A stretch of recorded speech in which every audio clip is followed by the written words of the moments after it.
Hello friends, question number next कहना चाह रहा है कि does the set V of all ordered pair of integers form a vector space. क्या मेरे पास इंटीजर का जो सेट है जो कि ऑर्डर्ड पेयर की फॉर्म में है, वेक्टर स्पेस की फॉर्म में है। फील्ड जो दे रखा है, मेरे को दे रखा है फील्ड दिया है रियल नंबर, और वेक्टर एडिशन और स्केलर मल्टीप्लिकेशन को जो डिफ़ाइन किया गया है वो ऐसे डिफ़ाइन किया गया है कि A1 ordered pair A1 A2 plus B1 B2 is equal to A1 plus के B1 A2 प्लस के B2 for all A1 A2 B1 B2 belongs to the V। और V मेरे पास दे रखा है सेट ऑफ इंटीजर, साफ साफ लिखा हुआ है V is the set of integer. दूसरी बात है फील्ड दे रखा है मेरे को रियल नंबर। आगे स्केलर मल्टीप्लिकेशन कह रहा है कि alpha A1 A2 is equal to alpha A1 alpha A2 for all A1 A2 belongs to V and alpha belongs to the R। Okay, मेरे को दिखाना है ये वेक्टर स्पेस फॉर्म करता है कि नहीं। पहले वाला केस, पहले तो ये देखो आपको गिवन क्या है, given that V be the set of integer, be the set of V be the all ordered pairs, all ordered pair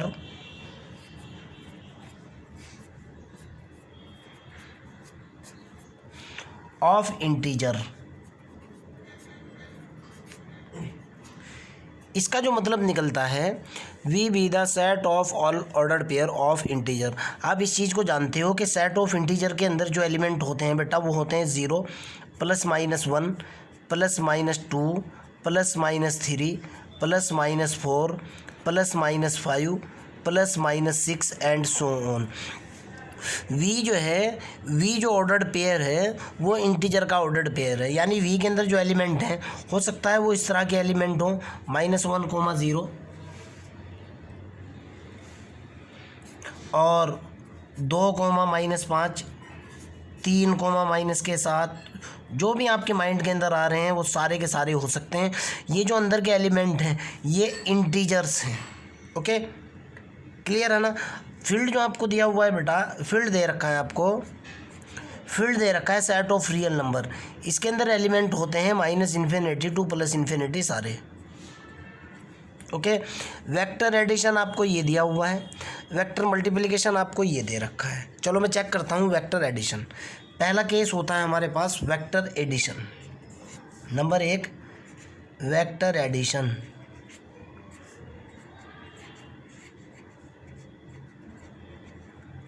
समझने की कोशिश करना बेटा, वेक्टर एडिशन की कंडीशन पास हो रही है इसके अंदर A1 A2 plus B1 B2 is equal to A1 plus के B1 और A2 प्लस के B2। और कह रहा है कि ये जो A1 A2 A3 और A4 जितने एलिमेंट हैं A1 से लेकर A1 A2 B1 B2 ये इंटीजर्स हैं, बिलोंग टू द Z है। साफ साफ कह रहा है पेयर ऑफ इंटीजर्स हैं। अब आप सोचो, दुनिया के कोई भी दो इंटीजर उठाओ, ऑर्डर्ड पेयर की फॉर्म में उनको लिखो, हमेशा रिजल्ट यही आता रहेगा। और इंटीजर को जोड़ने के बाद हमेशा इंटीजर ही रिटर्न होगा। कंडीशन तो प्रॉब्लम तो करनी रही है भाई। देखो आप, अगर आप कोई भी उठाते हो 2,3 प्लस -1 0 उठाते हो तो इसका मतलब क्या होगा, 2 को पहले के साथ जोड़ो, यानी 2 -1 उस 2 -1 3 प्लस के 0 कितना निकल कर के आया बेटा, आपके पास निकला 1 3। दोनों इंटीजर्स हैं, इंटीजर हैं तो बिलोंग टू द V है, आपके सामने है। कंडीशन तो फ्लॉप हो ही नहीं रही। क्लियर, यानी वेक्टर एडिशन तो पास है। उठा करके देख लो जो भी आपके माइंड के अंदर इंटीजर्स आ रहे हैं, वेक्टर एडिशन पास। ओके, स्केलर मल्टीप्लिकेशन की बात करते हैं। कंसेप्ट नंबर 2 स्केलर मल्टीप्लिकेशन के अंदर है number 2 scalar multiplication.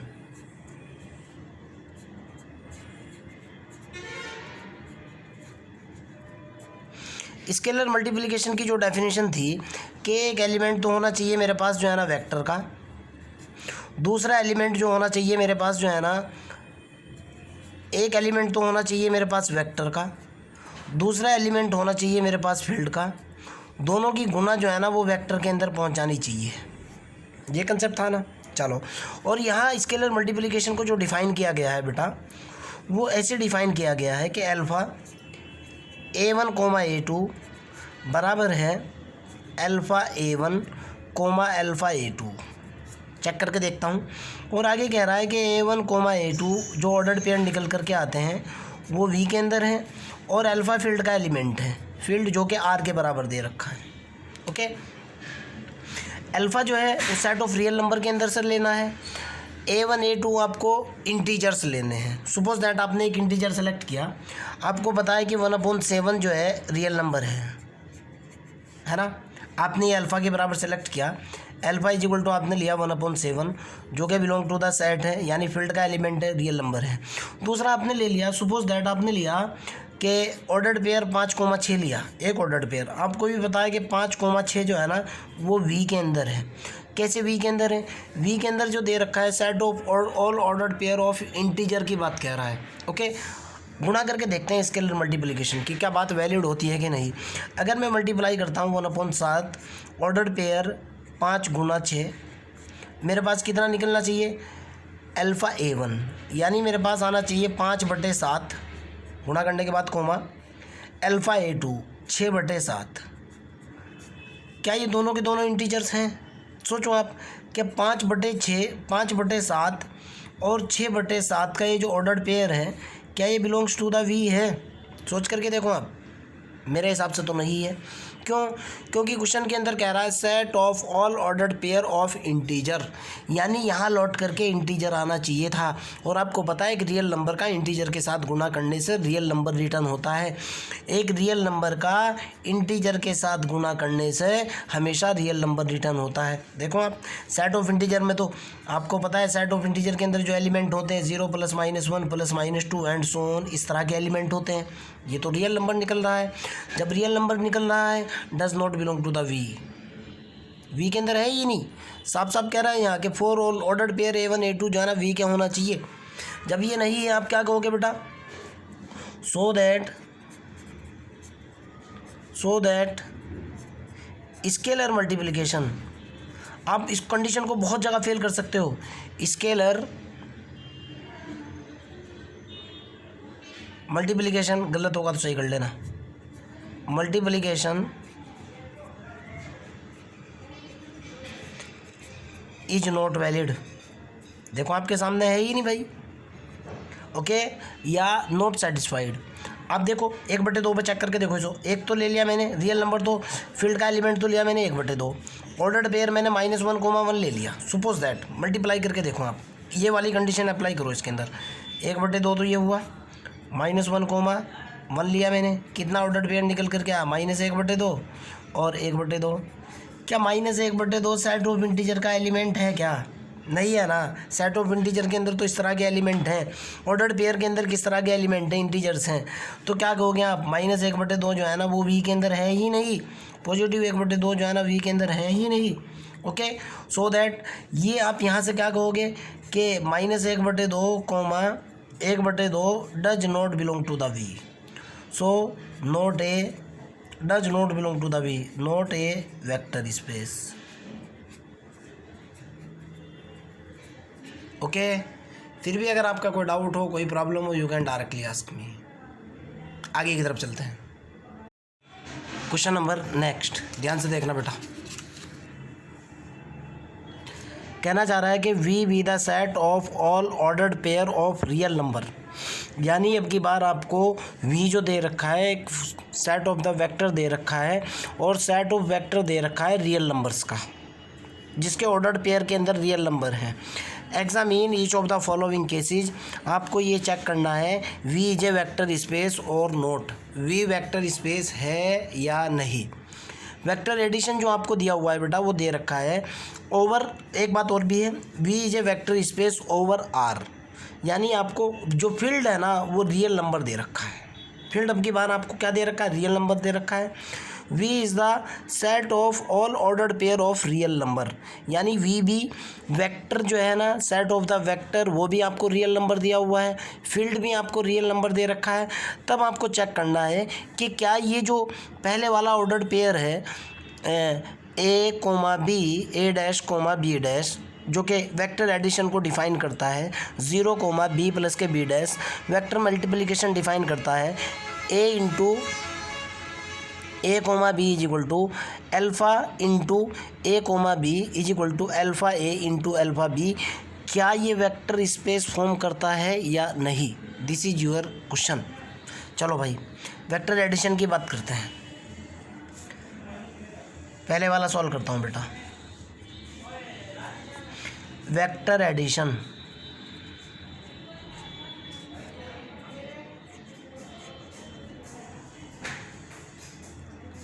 Vector addition की फंडामेंटल डेफिनेशन थी कि u जो है v के अंदर से होना चाहिए, स्मॉल v भी v के अंदर से होना चाहिए, और u प्लस के v जो है ना वो भी v के अंदर से होना चाहिए। बेसिक डेफिनेशन, यानी एक एलिमेंट वेक्टर का हो, दूसरे वाला एलिमेंट वेक्टर का हो, उनका एडिशन भी वेक्टर के अंदर से होना चाहिए। जोड़ करके देखते हैं।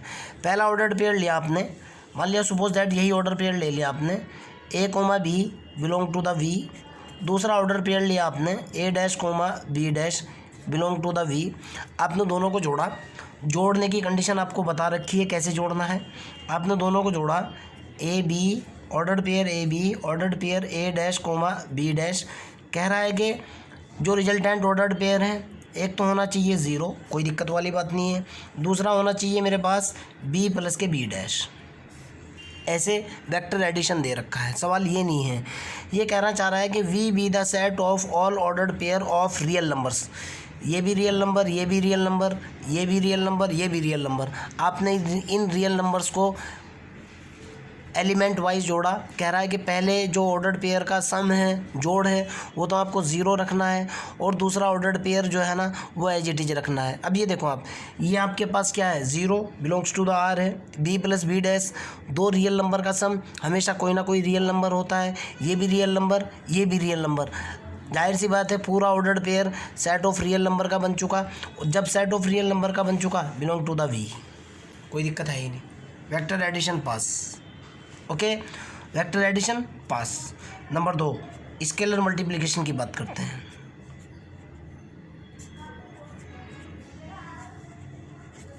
स्केलर मल्टीप्लिकेशन, देखता हूँ स्केलर मल्टीप्लिकेशन में प्रॉब्लम है कि नहीं।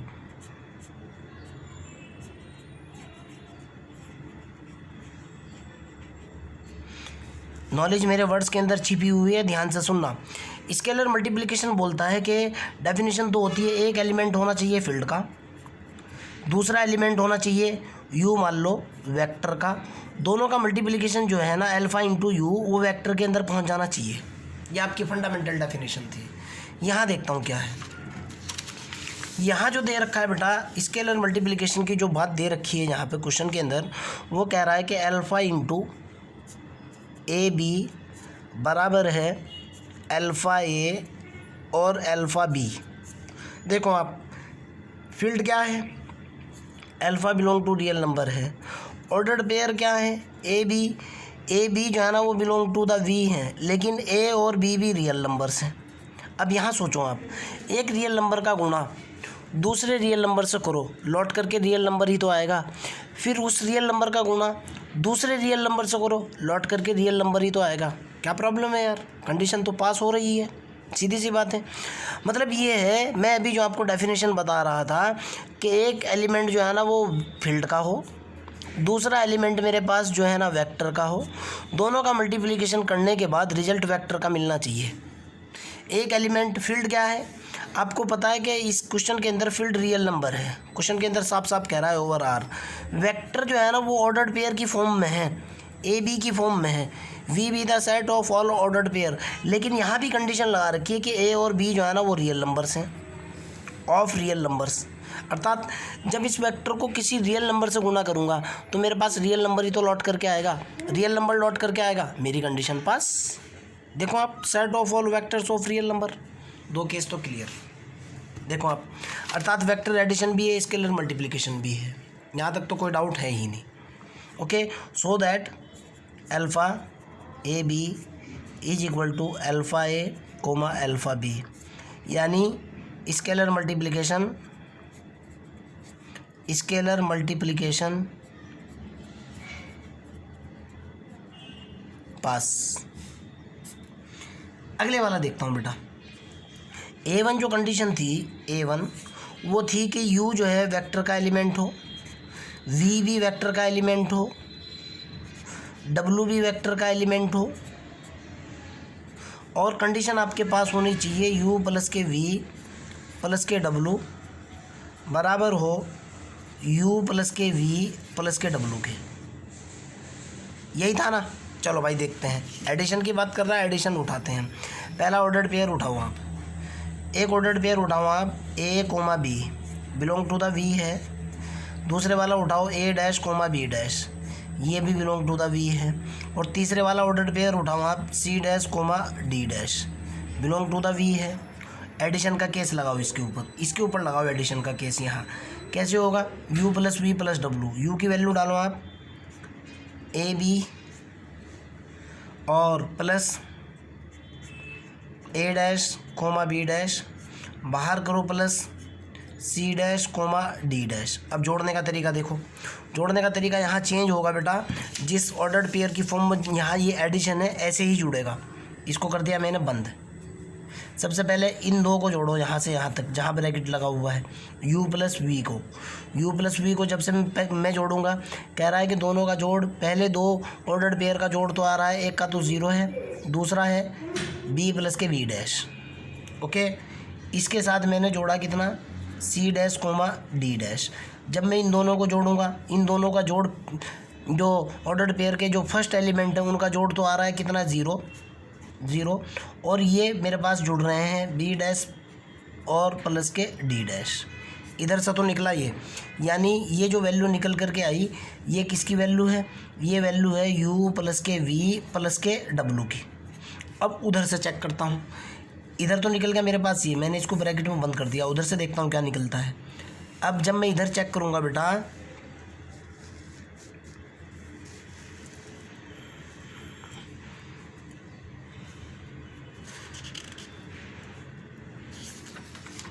यहाँ मेरे को क्या चेक करना है भाई, इधर मेरे को चेक करना है दूसरी तरफ U प्लस के,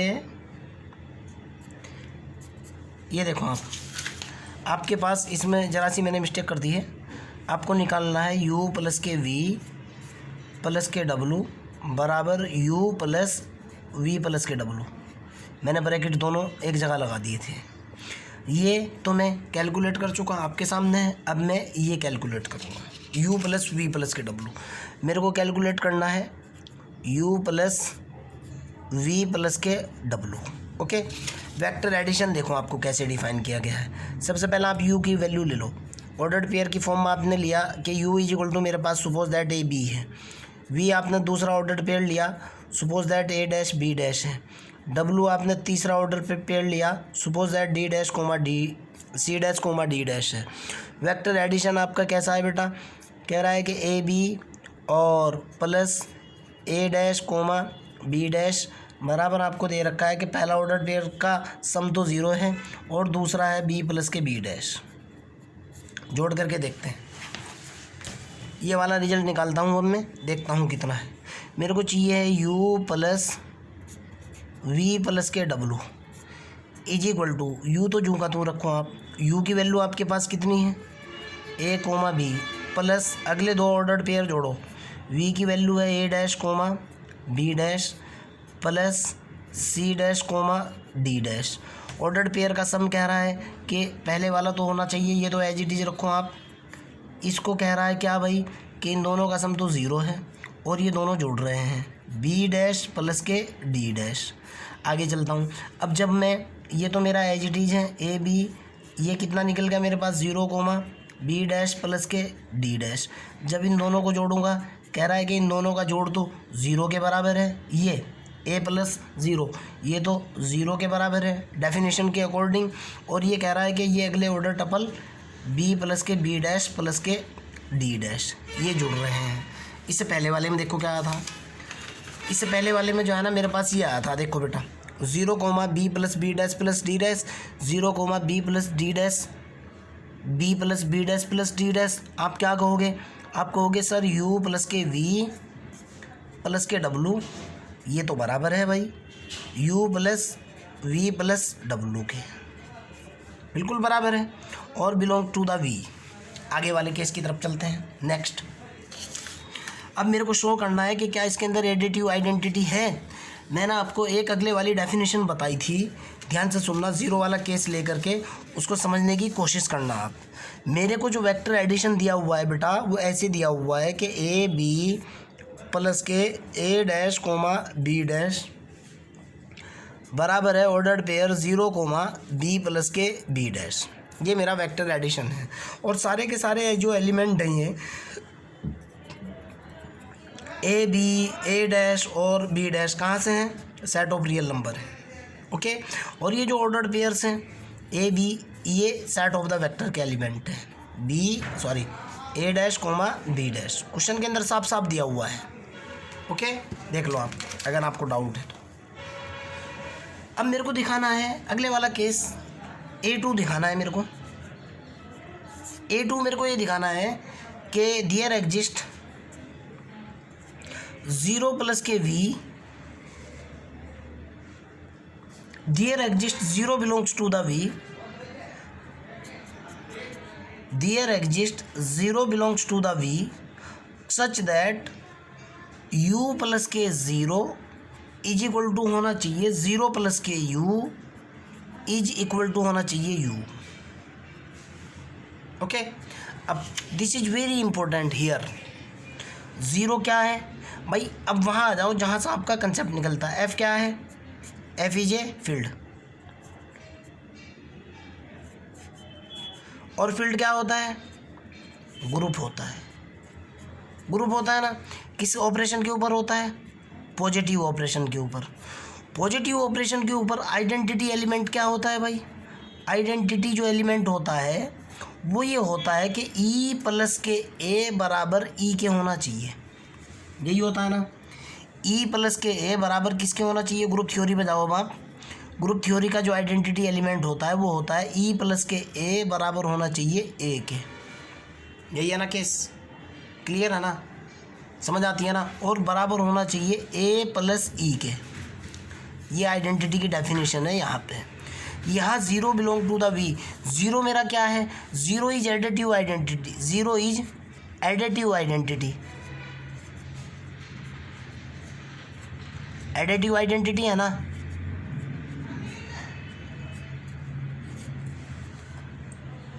sorry, 0 is clear, additive identity है। अब यहाँ देखो बेटा, एडिटिव आइडेंटिटी डेफिनेशन क्या होती है कि भाई जो मेरे पास आइडेंटिटी एलिमेंट है उस एलिमेंट को दूसरे एलिमेंट के साथ जोड़ने पर लौट करके वही आना चाहिए। यही होना चाहिए ना? जोड़ करके देखो, मान लिया जाए सपोज दैट, मैं कह रहा हूँ कि सपोज दैट आप एक ऑर्डर्ड पेयर C, D लो, जो कह रहा हूँ मैं 0 बिलोंग टू द V। 0 मेरे पास एडिटिव आइडेंटिटी है। Suppose that C, D is, पहले तो बिलोंग टू द V है कि वेक्टर का एलिमेंट है, एंड मैं कहना चाह रहा हूँ कि C, D इज, अगर आइडेंटिटी हो ओके, तो मेरे पास डेफिनेशन क्या होनी चाहिए भाई? इस आइडेंटिटी एलिमेंट को किसी दूसरे एलिमेंट के साथ जोड़ने पर मेरे पास रिजल्ट जो है ना वो दूसरा एलिमेंट आना चाहिए। यही तो है ना डेफिनेशन? जोड़ करके देखो बेटा, ऑर्डर्ड डेफिनेशन जो दे रखी है, जोड़ने का प्रोसेस जो दे रखा है वो दे रखा है कि एक ऑर्डर्ड पेयर को अगर आप दूसरे ऑर्डर्ड पेयर के साथ जोड़ते हो तो पहले वाले A प्लस A डैश की वैल्यू तो 0 से डिफाइन की गई है, दूसरा कह रहा है B प्लस के B डैश। इन दोनों को जोड़ करके देखो आप, जब आप इन दोनों को जोड़ोगे डेफिनेशन तो मेरी ये है भाई, ये आना चाहिए, दिस इज मस्ट। देखो अगर मैं इन दोनों को जोड़ता हूँ तो मेरे पास कितना आएगा बेटा? जोड़ इसके अकॉर्डिंग जोड़ होगा, C प्लस A की वैल्यू तो 0 है, और ये कितना है? D प्लस के B। अब एक बात बताओ, क्या ये A, B के बराबर हो सकता है क्या? सोच करके देखो आप, this is not is equal to A comma B. अगर आपको डाउट लग रहा है और एलिमेंट उठा करके देखो आप, हो ही नहीं सकता। Okay, this is not is equal to A comma B. ये इसका पहला ऑर्डर ए जो है वो 0 के बराबर नहीं है, रिजल्ट यही निकलना चाहिए था। आप ये मत समझ लेना कभी आपके माइंड के अंदर कुछ हो रहा है, रिजल्ट यही निकलना चाहिए था डेफिनेशन से। डेफिनेशन बोलती है कि ए प्लस सी बराबर ए आना चाहिए। अगर ये मेरा आइडेंटिटी एलिमेंट है, आइडेंटिटी को किसी दूसरे एलिमेंट के साथ ऐड करने पर, कैसे ऐड करूं, जो ऑपरेशन आपको दे रखा है उसके साथ ऐड करने पर ये निकलना चाहिए था, यानी यहाँ कैलकुलेशन के बाद ये आना चाहिए था, लेकिन ये नहीं आ रहा। ओके, सो दैट मैं कहूँगा 0 comma B plus K D. Okay, या दूसरे तरीके से कहूँ आप, so that C comma D. Okay,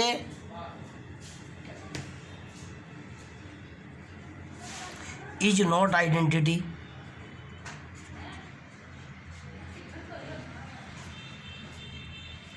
मतलब क्या निकला कि इसके अंदर identity element does not exist, so that no additive identity